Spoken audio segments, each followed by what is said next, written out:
Em nome do Pai, do Filho e do Espírito Santo. Amém. Querido amigo e amiga, querido irmão e irmã em Cristo, estamos começando agora mais um dia do nosso retiro. Agora é o 5º dia. Nesse 5º dia do nosso retiro, nós vamos meditar sobre a igreja que é nossa mãe, a igreja que é mestra, a igreja que é o corpo místico de Cristo, a igreja que é casa da humanidade redimida. Nós temos tantas definições sobre a igreja. Nós sabemos que neste momento onde a humanidade fala em coronavírus, onde muitas pessoas estão em quarentena, onde praticamente todos os cristãos do mundo todo não irão na igreja durante a Semana Santa. Como que nós precisamos de segurança? Como que nós podemos e devemos nos sentir amparados? Poucos dias atrás alguém escreveu em um dos comentários: Padre, neste momento de insegurança, como que é bom ser católico? Eu sinto que, como católico, eu estou seguro. E é isso mesmo, meu irmão, minha irmã, como católico nós estamos seguros. Perceba, nós temos o Papa. Dias atrás o Papa deu a bênção a Roma, a bênção ao mundo todo. Nós temos, mesmo que online, nós temos a missa, nós temos o terço, nós temos as Sagradas Escrituras. Nós temos tantas coisas porque nós somos católicos e talvez a maior certeza de todas, nós temos Jesus como nosso Senhor. Nós somos uma grande família espiritual, onde ninguém está sozinho. Você, como católico, você pode ter certeza, você tem 3 mães. Uma vez alguém me disse: Padre, você vai para o seminário, você vai deixar a sua mãe. Mas nós que somos católicos, nós não temos apenas uma mãe. Você tem a sua mãe biológica, você tem Maria, que é sua mãe, e você tem a igreja, que também é sua mãe. A igreja como mãe, neste período de tantos conflitos, neste período de tantas dúvidas, a igreja nos oferece 2 auxílios. Vamos meditar hoje apenas sobre 2 auxílios. A igreja nos oferece à humanidade 2 respostas. A primeira resposta é uma mais humana, a segunda é um pouco mais espiritual. Antes de entrarmos nessas respostas, vamos meditar um pouco sobre o mistério da igreja. Durante toda a história, Deus se revelou ao seu povo. Deus ele nunca se escondeu. O nosso Deus é um Deus próximo, é um Deus que não se afasta do ser humano. Porém, no Antigo Testamento, esta revelação de Deus, ela deu-se através dos profetas, ela deu-se através dos reis. Porém, a plenitude da revelação, o grande santo da igreja, Santo Irineu de Leão, Santo Irineu diz que Deus revelou toda a verdade trazendo a si mesmo. Deus revelou toda a verdade trazendo a si mesmo. O cume da revelação é Jesus Cristo. Nós não temos mais nada para ser revelado. Então tudo aquilo que Deus foi revelando, tudo aquilo que Deus foi dizendo durante a história, alcançou o seu cume, a sua plenitude em Jesus Cristo. Não seria sábio da parte de Deus que depois da morte de Jesus não houvesse um grupo, não houvesse uma família para continuar aquilo que foi realizado por Cristo. Por isso que Jesus, profundamente humilde, humano, mas também divino, aos poucos Jesus foi formando uma família, foi formando um grupo que nós chamamos de apóstolos. Porém, em um determinado momento, esse grupo, essa família, tornou-se uma igreja, tornou-se uma comunidade de fé. Jesus disse a Pedro: Tu és Pedro, sobre esta pedra edificarei a minha igreja, uma igreja. E ali surgiu um grupo, surgiu uma comunidade que foi se espalhando durante toda a história. Muitos de nós apenas ouvimos pessoas atacando, criticando, polemizando contra a igreja. Nós não podemos negar que durante a história houveram erros, houveram falhas, porque a igreja tem pessoas humanas. E a igreja nunca escondeu isso. Por exemplo, hoje nós temos 266 papas durante toda a história da igreja. Desses 266 papas, a igreja diz que apenas 88 foram santos. Apenas 88 foram canonizados. Isso significa que tiveram papas que não são exemplo nenhum de nós. Padre, se os papas foram pessoas ruins, se os papas foram pessoas que erraram, se durante a história da igreja teve tantos erros, como que a igreja católica pode ser a igreja de Cristo? Veja, a igreja católica ser a igreja de Cristo ou não é um dado objetivo. A igreja católica é a igreja de Cristo não porque o comportamento dos seus membros é ruim ou é bom. Em outro momento nós podemos avaliar as críticas que fazem à igreja. A maioria delas são infundadas, são exageradas e são principalmente fora do contexto. Porém, se nós olharmos para a igreja, nós vamos perceber que existe um dado objetivo. Jesus disse a Pedro: tu és Pedro sobre esta pedra, tu és Simão sobre esta pedra, eu edificarei a minha igreja. E ali começava um novo grupo religioso. A partir daquele momento, nós temos algo chamado sucessão apostólica, sucessão ininterrupta dos apóstolos. Uma sequência de 266 papas. Pedro, Lino, Anacleto, Clemente, Evaristo, Sisto, Higínio, Telésforo, Agteto, Pio, Eleutério. Depois nós temos Paulo. E nós vamos vendo uma sequência até nós chegarmos em Francisco, em 266.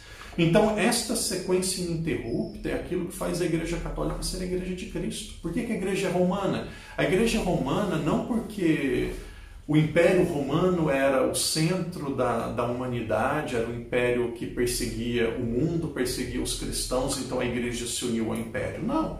Jesus deixou Pedro como líder dos apóstolos, e Pedro morreu pelo ano 64, 67, morreu em Roma. Se Pedro morreu em Roma e Pedro foi o primeiro Papa, o sucessor do Papa, o sucessor de Pedro, deveria ficar em Roma.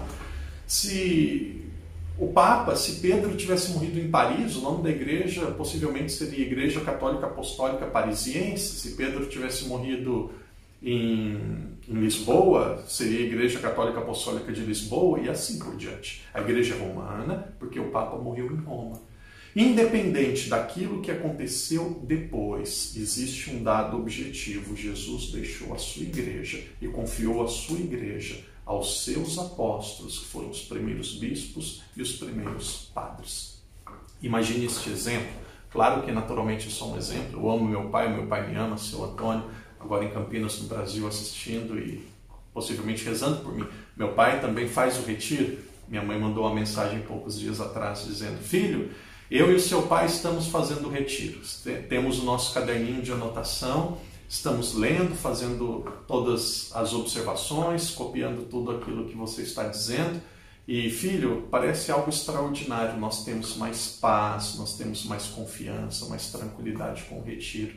Então, posso imaginar o meu pai e minha mãe, cada um no seu cantinho, lendo a Bíblia, lendo as passagens, rezando, algo fantástico.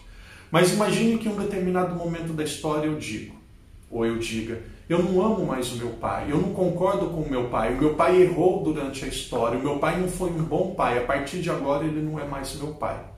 Mesmo que meu pai tenha cometido falhas, que não é o caso, meu pai eu acredito que é um grande exemplo para mim, mesmo que o meu pai tenha cometido falhas, ele não vai deixar de ser meu pai. Por quê? Porque é um dado objetivo, ele é meu pai. Por exemplo, eu nasci em Campinas, eu nasci no Brasil, mesmo que um dia eu venha me naturalizar, eu já sou residente da China, já sou residente de Macau, mesmo que um dia eu passe a maior parte da minha vida na China ou em outro país, eu não vou deixar de ser brasileiro, eu não vou deixar de ser campineiro. Por quê? Porque é um dado objetivo. Então a Igreja Católica, ser a Igreja de Cristo, é um dado objetivo, que ninguém vai mudar. Onde mais nós vamos encontrar segurança? Nós vamos encontrar segurança naquela que é mãe, nós vamos encontrar segurança naquela que é casa. Gosto muito da figura da igreja como casa. Na minha tese, na teologia, nós precisamos escrever uma tese, uma dissertação na teologia. O tema que eu escolhi foi Igreja, Casa da Humanidade Redimida. A humanidade redimida é aquela humanidade que foi salva por Cristo, aquela humanidade que foi resgatada pelo sangue de Cristo. E essa humanidade ela não se dispersou, essa humanidade ela se tornou uma casa, uma grande família, que é a Igreja Católica Apostólica Romana. Padre, quais são os dois frutos? Quais são as duas ajudas da igreja? Explique para nós esta ajuda biológica, esta ajuda física, melhor dizendo, esta ajuda física, e explique para nós esta ajuda espiritual da igreja. Você, como católico, a igreja, ela nos ajuda de forma física, ela nos ajuda de forma histórica, de forma temporal. Se nós olharmos a história da igreja, nós vamos perceber que os primeiros hospitais públicos foram criados por quem? E aí eu perguntaria e pergunto a cada um de vocês: quantos hospitais Jesus visitou na época dele? Quantos hospitais? Nenhum, porque não havia hospital público. A saúde era através de curas medicinais, e a saúde era através de pessoas mais próximas que tinham sabedoria, que tinham os meios para realizar isso. Então, não havia hospital. O hospital público foi criado principalmente na Europa, principalmente no Ocidente, através dos monges ao redor dos mosteiros, ou dentro dos mosteiros foram se criando os primeiros hospitais. Escola pública, Jesus visitou quantas escolas? Na época de Jesus, o estudo, durante muito tempo na humanidade, o estudo era algo apenas para nobres, apenas para pessoas que tinham dinheiro para pagar um mestre. Como começou o estudo público? Novamente, com os monges, com a Igreja Católica.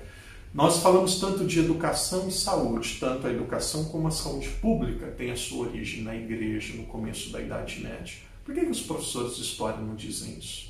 Por que os professores de história não dizem que a cultura do Ocidente foi berçado pela Igreja? Desafio alguém a ir para a Europa, para visitar a Europa. Alguns já estão na Europa agora. Visite a Europa e conheça a Europa sem conhecer uma igreja. É impossível.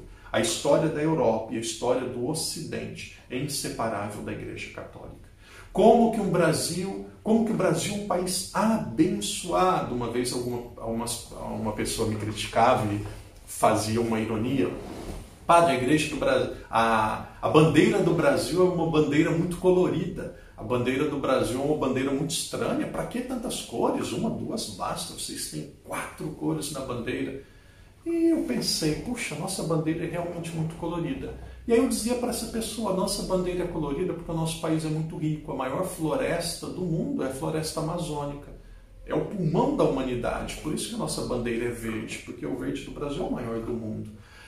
A nossa bandeira é azul porque no Brasil nós temos as 4 estações praticamente no país todo. E no Brasil nós não temos terremoto, não temos furacão, no Brasil nós não temos tsunami, no Brasil nós não temos essas calamidades naturais. O céu do Brasil ele brilha o ano todo e conhece as 4 estações. Nós temos na bandeira do Brasil o branco. Por que a bandeira do Brasil é branca? Por que nós temos algumas partes brancas? Porque o rio, o maior rio do mundo, a maior fonte de água doce do mundo é o rio Amazonas, e o rio Amazonas está no Brasil. Por que a bandeira do Brasil é amarela? Porque no Brasil nós temos o ouro que foi para o Brasil, abasteceu Portugal e depois foi para a Inglaterra e o Brasil. Muitas pessoas dizem que querem preservar, querem defender, querem estar na Amazônia. Não é para defender a Amazônia, nós sabemos o que as pessoas querem é o subsolo, querem a riqueza que está embaixo da Amazônia. Mas por que o Brasil é tão rico? Primeira coisa que aconteceu quando começou a história do Brasil, a história que nós chamamos de história depois de 1500 do Brasil. Primeira coisa no Brasil, em abril de 1500, foi celebrada uma Santa Missa. Primeiro nome do Brasil não foi Brasil, foi Terra de Santa Cruz. Algumas pessoas dizem, os padres foram para o Brasil para colonizar, para explorar os negros, para levar os escravos. Os padres europeus foram para o Brasil para destruir o nosso país. Querido amigo, uma pessoa que entrava na caravela naquela época era uma pessoa que sabia que não voltava para casa. Uma pessoa que sabia, um jovem terminava o seu noviciado, era ordenado padre, possivelmente ele dizia aos pais, pai, mãe, estou indo em missão, não sei para onde, até breve, não, até o céu. Não iria encontrar mais o pai e a mãe. Foram pessoas de profunda fé. Houveram erros? Houveram, mas sem dúvida o Brasil é um local cristão. O Brasil é um local abençoado, porque no Brasil nós temos missa. Porque no Brasil, se você, por exemplo, pegar o metrô em São Paulo, você vai perceber que muitas das estações do metrô têm nome de santo, São Bento. Nós temos várias estações com nome de santo. Querido irmão e querida irmã, é impossível separar a história do Brasil, a história de Portugal. Se você olhar a bandeira de Portugal, belíssima, da bandeira de Portugal nós temos quase como 5 marcas na bandeira de Portugal. São as 5 chagas de Cristo, as 5 chagas de Cristo crucificado. É impossível separar a história do Ocidente e de muitos dos nossos países da igreja. A igreja fundou os hospitais, a igreja fundou as escolas públicas, a igreja até hoje, com seus missionários, ela continua doando a sua vida no mundo todo. Existem pecadores? Sem dúvida existe. Jesus escolheu 12 apóstolos, o traiu, que foi Judas. Na igreja, infelizmente, nós temos muitos Judas até hoje, porém o joio e o trigo continuarão juntos até o fim. Porém, a contribuição da igreja não é apenas uma contribuição histórica. A contribuição da igreja não é apenas uma contribuição física e material. A contribuição da igreja também é espiritual. Meu irmão e minha irmã, nós temos os sacramentos. Que arma mais eficaz para a santificação de uma pessoa do que os sacramentos? Acredito que agora muitas pessoas vão voltar a valorizar os sacramentos. Muitas pessoas que durante muito tempo, agora você pode se avaliar, não sei como que anda a sua vida espiritual, muitas pessoas que durante muito tempo ficaram sem se confessar, não se preocuparam com confissão, achavam que era exagero, agora tem a oportunidade de procurar um padre, não tem a oportunidade de procurar um padre, de fazer a sua confissão. Como que a igreja, como mãe, sabe aquilo que nós precisamos espiritualmente e como mãe, ela oferece tudo aquilo que nós precisamos.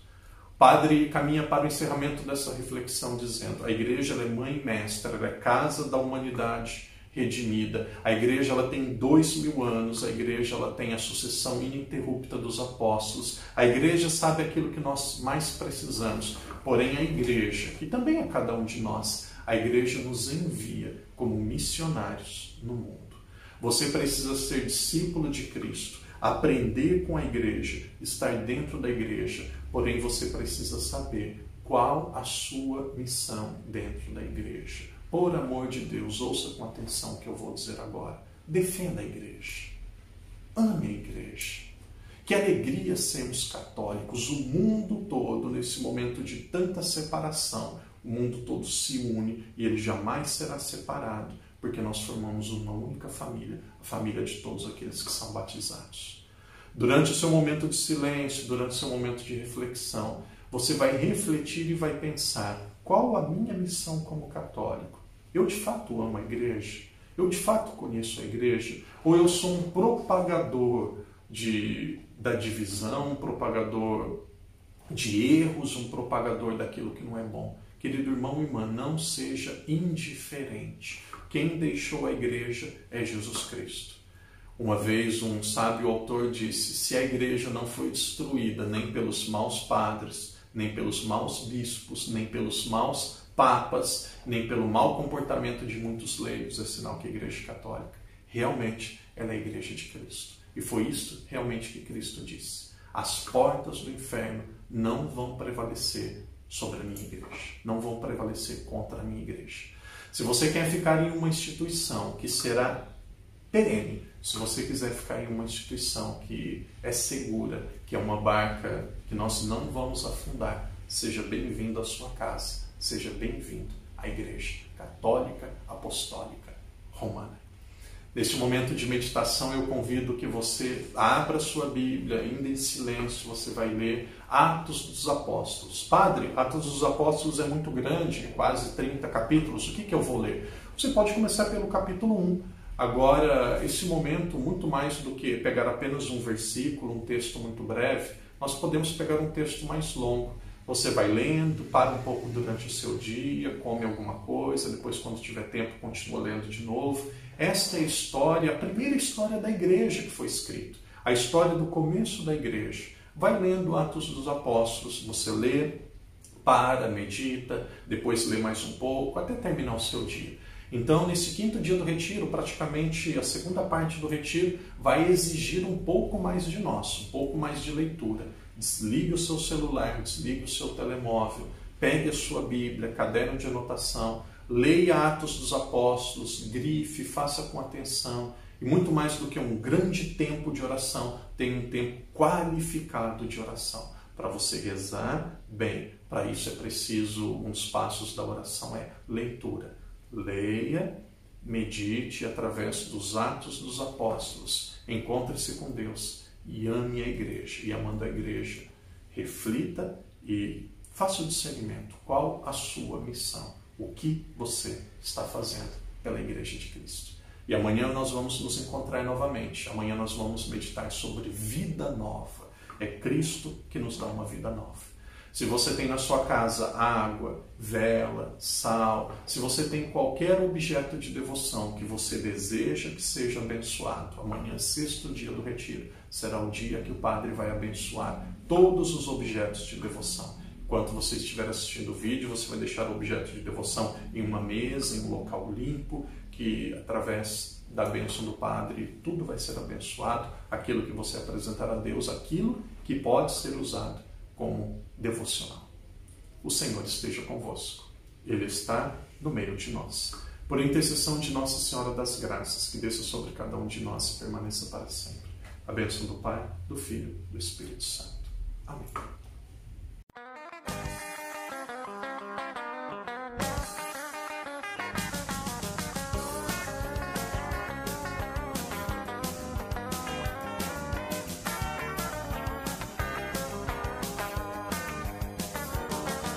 Declaro meu amor incondicional a Jesus e sua igreja, onde alicerço a minha fé. Jesus me libertou, Jesus me fez viver. Me sinto tão feliz por ter a graça de dizer: eu sou católico, apostólico, romano e não vou deixar. Não vou deixar. Eu sou católico, apostólico, romano e não vou deixar. Não vou deixar. Eu sou católico, apostólico, romano e não vou deixar a minha fé por outra fé, a minha fé por outra fé, a minha fé por outra fé. Não me deixo enganar, estou esclarecido. Conheço a palavra e permaneço sempre firme. Peço, meu Senhor, que essa felicidade que eu sinto se propague e encha todos os lugares. Eu sou católico, apostólico, romano e não vou deixar. Não vou deixar. Eu sou católico, apostólico, romano e não vou deixar. Não vou deixar. Eu sou católico, apostólico, romano e não vou deixar a minha fé por outra fé, a minha fé por outra fé, a minha fé por outra fé.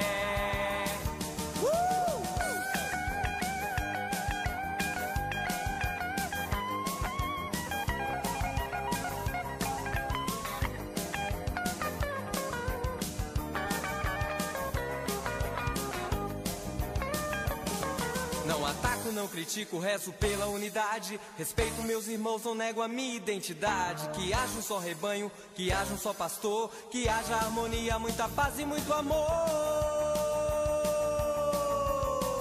Eu sou católico, apostólico, romano e não vou deixar. Não vou deixar. Eu sou católico, apostólico, romano e não vou deixar. Não vou deixar. Eu sou católico, apostólico, romano e não vou deixar a minha fé por outra fé, a minha fé por outra fé, a minha fé por outra fé, a minha fé.